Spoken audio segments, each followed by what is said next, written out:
Hello and thanks for joining us on News from the State, where we bring you news from Nigeria's 36 states. I am Sahid Aribisala. The Ijaw National Congress has begun preparations for its forthcoming leadership election. The Congress says it has unveiled the official timetable to ensure a free and fair process. Joseph Kunde has details. This meeting taking place here is attended by key players who have reaffirmed their commitment to a smooth, credible and peaceful leadership transition. The election is expected to hold in March ahead of the formal handover slated for May. The move is in strict compliance with the Constitution, which requires leadership elections to be conducted at least 60 days before transition. We are not going to import any new idea. We are not going to subtract any criterion. They are in the Constitution. And the key things are you must be a registered member of a certain length of time, and you must meet the financial obligations of membership and so on. And then you will be nominated from across the entire Ijaw land, Ijaw Nation spread, west, east, and central. Members of the Congress insist the progress will be open only to credible aspirants, stressing that adherence to laid down rules and guidelines is non-negotiable. For the past about 4 or 5 hours, we have been examining various items critically to ensure that we are able to deliver and producing a credible election. From the level of discussion, I have every confidence in the members of this committee. To further strengthen transparency and efficiency, the Ijaw National Congress says electronic voting will be adopted for the election.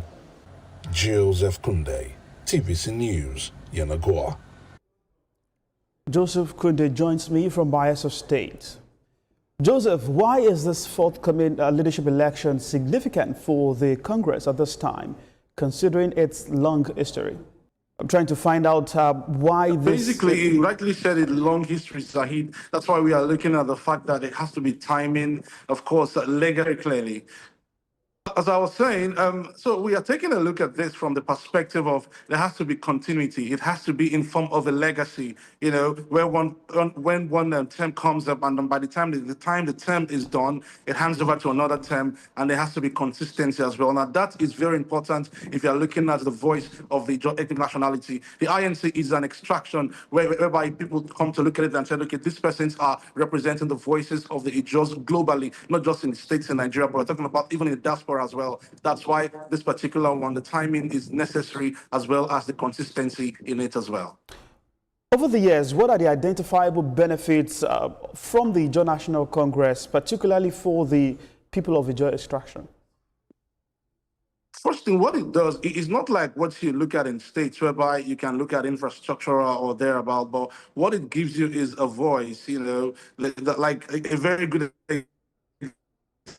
example is what is happening in River State, where the governor happens to be an Izoman or an Ijoman. The INC has strongly been behind him. Just a couple of days ago, they brought out a statement supporting the person of the governor of River State in Fubara. So that is one thing that the INC is doing, and it is really, really going a whole lot. So it's not just about that, but they're also looking whereby if there's any conflict here and there, they have to wade into it and see how these conflicts can be resolved amicably. So they are more like a pressure group. That's what they're trying to do, and not looking at it in terms of the infrastructures.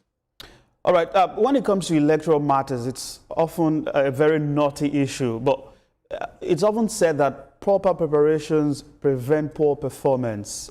How well prepared is that committee saddled with the election, from what you've been able to garner? All right. Joseph, I'm trying to find out how prepared that committee is saddled with conducting the election. How prepared are they We've seen them come up now to talk about the timing for the electoral process and, of course, the fact that they will be adhering strictly to the Constitution. But beside these issues, or aside these issues, how prepared are they? Are they already reaching out to ensure that they have robust participation from qualified candidates or aspirants? Definitely, they are looking at that possibility as well, because, like I said, it is not just about from one end, but it's from every other aspect of it. They have been able to talk to the clients. You know, in the INC, you have to deal with the clients first of all before you